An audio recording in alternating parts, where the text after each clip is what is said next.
মার্কিন যুক্তরাষ্ট্রের মিনেসোটা অঙ্গরাজ্যের ব্রুকলিন পার্ক। সবুজ গাছগাছালিতে ঘেরা চুপচাপ এক আবাসিক এলাকা। সেখানেই আচমকা একটি ছোট বিমান বিধ্বস্ত হয়ে প্রাণ হারিয়েছেন এর সব আরোহী। তবে বিমানটিতে ঠিক কতজন আরোহী ছিলেন তা এখনও নিশ্চিত হওয়া যায়নি। বিধ্বস্ত বিমানটি গিয়ে পড়ে একটি বাড়ির উপর।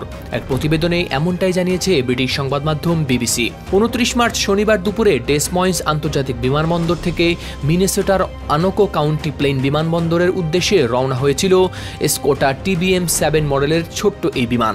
কিন্তু স্থানীয় সময় দুপুর 12টা 20 মিনিটে আকাশে উড্ডয়নের কিছুক্ষণ পরেই বিধ্বস্ত হয় এটি। ফেডারেল এভিয়েশন অ্যাডমিনিস্ট্রেশন FAA ও জাতীয় পরিবহন সুরক্ষা বোর্ড NTSB জানিয়েছে এখনও নিশ্চিত হওয়া যায়নি ঠিক কতজন আরোহী ছিলেন প্লেনটিতে। তবে ব্রুকলিন পার্কের ফায়ার সার্ভিস প্রধান শন কনওয়ে নিশ্চিত করেছেন বেঁচে নেই বিমানের কোনো যাত্রী। তবে স্বস্তির খবর এই যে বাড়ির উপর বিমানটি পড়েছিল সেখানকার বাসিন্দারা সবাই বের হয়ে আসতে পেরেছেন নিরাপদে। তবে তারা দুর্ঘটনার আগে নাকি পরে বেরিয়েছেন সেটা এখনও নিশ্চিত হওয়া যায়নি। সোশ্যাল মিডিয়ার ছড়িয়ে পড়া ভিডিওগুলোতে দেখা যায় গাছে ঘেরা বাড়িটি দাউ দাউ করে চলছে।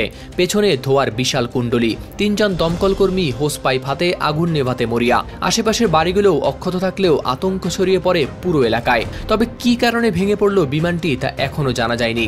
যান্ত্রিক ত্রুটি নাকি আবহাওয়ার কারণে এমনটা ঘটেছে এসব প্রশ্নের উত্তর খুঁজতে NTSB এর তদন্ত দল পৌঁছেছে ঘটনাস্থলে।